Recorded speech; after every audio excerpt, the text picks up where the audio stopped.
একটা অত্যন্ত গুরুত্বপূর্ণ দিক হলো ভোটের আগেই ভোটের হাওয়া গরম হয়ে উঠেছিল। কেন না, ভোটার লিস্টের স্পেশাল ইন্টেন্সিভ রিভিশন আগেই 60 লক্ষ নাম বাদ পড়ে গিয়েছিল। সব মিলিয়ে এখনো পর্যন্ত কত নাম বাদ পড়লো হিসেব বলছে এখনো পর্যন্ত 90 লক্ষের বেশি নাম বাদ। কিভাবে না, এই যে বিচারাধীনের তালিকায় যে নামগুলো ছিল তার মধ্যে থেকে 27 লক্ষেরও বেশি নাম বাদ গিয়েছে, আর আগেই 60। সব মিলিয়ে এখনো পর্যন্ত প্রায় 90 লাখ বা 90 লাখের একটু বেশি ভোটার বাদ। আচ্ছা, তাহলে কি এই বিচারাধীনের যে তালিকা ছিল সেই তালিকায় সবার বিচার হয়ে গেছে? কোন কোন জেলায় বাকি আছে, কোন কোন জেলায় এখনো পর্যন্ত পুরোপুরি হয়ে গেছে জানবো। সোমরাজ আছে আমার সঙ্গে। সোমরাজ, দেখো, এখনো পর্যন্ত কমিশনের তরফে যে পরিসংখ্যান এসে পৌঁছেছে তাতে দেখা যাচ্ছে যে 10টি জেলায় কম বেশি কিছু অভিযোগের নিষ্পত্তি জুডিশিয়াল অফিসারদের বাকি রয়েছে, কিন্তু বাকি প্রত্যেকটি জেলাতেই অভিযোগের নিষ্পত্তি শেষ করে ফেলেছে আন্ডার অ্যাডজুডিকেশনে থাকা ভোটারদের নথি।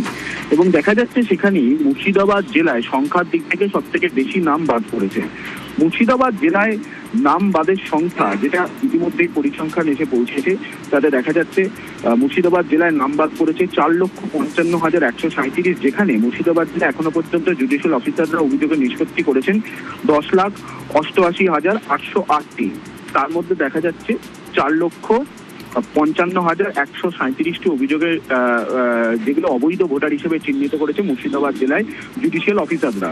পাশাপাশি নদিয়া জেলাতে শতাংশ হিসাবে সব থেকে বেশি অবৈধ ভোটার চিহ্নিত করেছে জুডিশিয়াল অফিসাররা।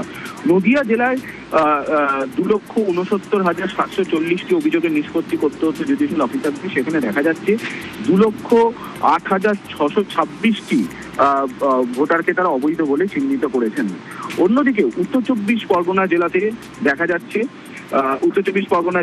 যাচ্ছে এখনো পর্যন্ত অবৈধ ভোটার হিসেবে চিহ্নিত করা হয়েছে 3,25,666 জনকে। দক্ষিণ চব্বিশ পরগনা জেলা অবৈধ ভোটার হিসেবে চিহ্নিত করা হয়েছে 2,22,929 জনকে। অর্থাৎ সংখ্যালঘু অধ্যুষিত জেলা, মতুয়া অধ্যুষিত জেলায় সব থেকে বেশি হিসেব বলে দিচ্ছে এখানে হিসেব বলে দিচ্ছে যে সংখ্যালঘু অধ্যুষিত জেলা, সেই জেলা থেকে সবচেয়ে বেশি নাম বাদ। যদি আমি মুর্শিদাবাদের কথা বলি, 4,55,137 জনের নাম বাদ। অন্যান্য জেলা থেকেও আছে, নদিয়া থেকে 2 লক্ষের উপর, এদিকে উত্তর চব্বিশ পরগনা থেকে 3 লক্ষের উপর, দক্ষিণ চব্বিশ পরগনা 2 লক্ষের বেশি, পূর্ব বর্ধমানেও 2 লক্ষের বেশি নাম। তো এই অভিযোগ, অর্থাৎ সংখ্যালঘু মতুয়া আদিবাসী ভোটে এসআইআরে কোপ পড়ছে, এই অভিযোগে শুরু থেকেই বারবার সরব হয়েছেন মুখ্যমন্ত্রী। জেলা ভিত্তিক নাম বাদেও একই আশঙ্কা করেছেন মুখ্যমন্ত্রী মমতা বন্দ্যোপাধ্যায়। শুনুন।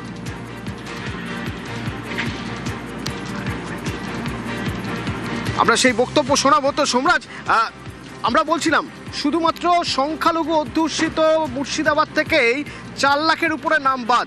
শুধু তো সংখ্যালঘু নয়, যেখানে দেখা যাচ্ছে মতুয়ারা রয়েছেন, যেখানে আদিবাসীরা রয়েছেন, সেই সব জেলাগুলি থেকেও বিপুল পরিমাণে নাম বাদ।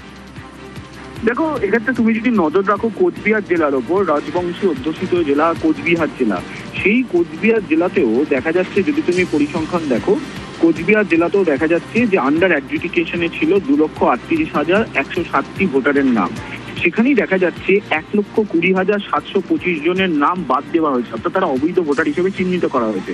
অর্থাৎ তুমি কোচবিহার জেলায় দেখতে পাচ্ছ 50%-এরও বেশি ভোটারের নাম অবৈধ ভোটার হিসেবে চিহ্নিত করেছেন জুডিশিয়াল অফিসাররা, যেখানে এই কোচবিহার জেলা রাজবংশী অধ্যুষিত জেলা বলে পরিচিত রয়েছে। অবশ্যই আদিবাসী অধ্যুষিত জেলাতেও নাম বাদ পড়েছে, কিন্তু তুলনামূলক ভাবে যদি বিশ্লেষণ করা যায় তাহলে দেখা যাচ্ছে সংখ্যালঘু অধ্যুষিত জেলা, মতুয়া অধ্যুষিত জেলা এবং রাজবংশী অধ্যুষিত জেলায় সব থেকে বেশি নাম অবৈধ ভোটার হিসেবে চিহ্নিত করা হয়েছে আন্ডার অ্যাডজুডিকেশনের যে তালিকা। আর সেখানেও যদি তুমি তুলনামূলক বিশ্লেষণ করো তাহলে দেখা যাচ্ছে মতুয়া অধ্যুষিত জেলায় সব থেকে বেশি নাম বাদ পড়েছে আন্ডার অ্যাডজুডিকেশনে থাকা। কারণ নদিয়া এবং উত্তর চব্বিশ পরগনা জেলা, এই দুটি জেলার একাধিক বিধানসভা তুমি জানো মতুয়া অধ্যুষিত বিধানসভা, এবং সেখানেই দেখা যাচ্ছে এই 2 জেলার মতুয়া অধ্যুষিত বিধানসভাগুলি থেকেই সব থেকে বেশি নাম যেগুলি আন্ডার অ্যাডজুডিকেশনে ছিল তা বাদ পড়েছে। তেমনটাই কমিশনের শতাংশের হিসেব যদি দেখি সোমরাজ, তাহলে বলতেই হবে যে নদিয়ায় সর্বাধিক অবৈধ ভোটার। এবং যে কথা তুমি বলছিলে সোমরাজ, যে নদিয়া উত্তর চব্বিশ পরগনা এই দুই জেলায় মতুয়া সংখ্যা বেশি, অর্থাৎ মতুয়া অধ্যুষিত এই দুই জেলার বিধানসভা কেন্দ্রগুলি, সেই দুটো জেলার পরিসংখ্যান যদি আমরা দেখি তাহলে বলা হচ্ছে যে উত্তর 24 পরগনায় 3,25,666 নাম বাদ, আর ওদিকে নদিয়ায় 2,67,940 অভিযোগের নিষ্পত্তি হয়েছে, তার মধ্যে 2,08,626 জন নামই বাদ।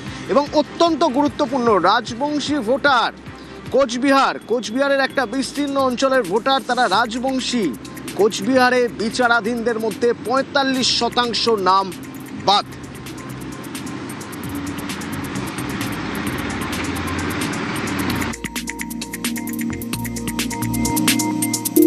সুপ্রিম কোর্টে আমি নিজে দাঁড়িয়েছিলাম বলে সুপ্রিম কোর্টের নির্দেশ অনুযায়ী যে লিস্ট কালকে বেরিয়েছে, 32 লক্ষ লোকের নাম 60 লক্ষের মধ্যে অলরেডি উঠে গেছে।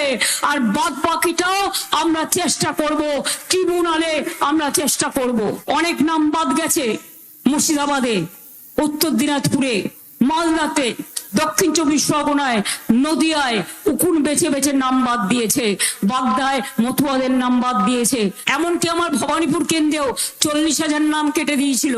এখন দেখতে হবে কতটা তুলেছে আর কতটা আবার বাদ দিয়েছে। একটা লক্ষ বাংলা থেকে তাড়াতে দেব না। একদিকে নাম কাটছে, অন্যদিকে ভোট লুটছে। একদিকে নাম কাটছে, ওদিকে লক্ষ লক্ষ সেন্ট্রাল ফোর্স পাঠাচ্ছে, তারা বিজেপির হয়ে কাজ করবে। অনুপ্রবেশকারী 24-এ আসলে তখন আপনারা তাকে কেয়া করে দেন, আর যারা পুরোনো দিন থেকে এখানে আছে তাদের নাম কেটে দেন। কেন এই ডিসক্রিমিনেশন? কেন দেখে দেখে একটা কমিউনিটিকে বাদ দিচ্ছেন, দেখে দেখে মতুয়াদের বাদ দিচ্ছেন?